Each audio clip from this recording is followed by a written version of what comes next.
Hey there, I'm Edgar Wright and I am a secret Letterboxd user. My 4 favourite films off the top of my head, and I'm just going for 4 favourite films that I've watched the most, so I haven't planned this, but this is the first 4 that come into my head.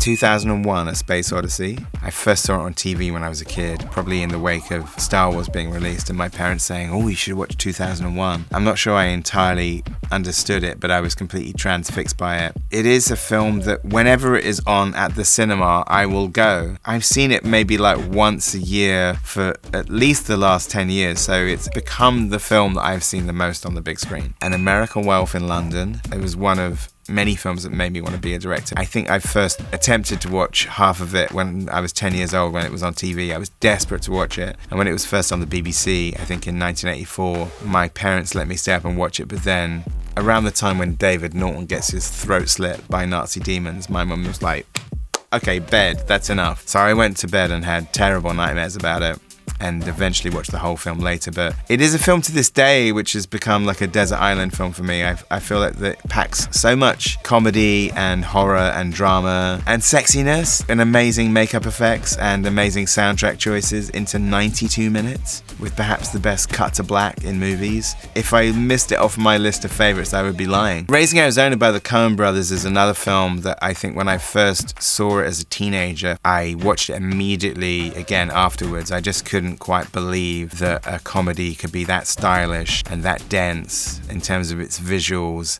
and in terms of its dialogue. So funny in so many different ways. I mean, I just think that film is a miracle. It's always a film that I look to when I'm about to make a movie, and certainly it was a movie that me and Simon talked a lot about before we made Shaun of the Dead. Even though it's not a horror film, there's a lot of things in that film in terms of the pace and the drive that really inspired Shaun, and the use of callbacks within the script. So it's a huge inspiration to me, that movie. Carrie is my favourite Stephen King adaptation, and I think probably, horror comedy aside, my favourite horror film. The thing I love about Carrie is I think you really sympathise with the main character.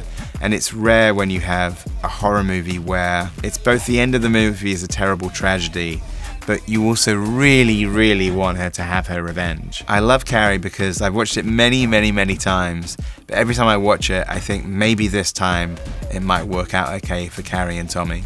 Those are 4. I could pick another 400, but those are the 4 for today.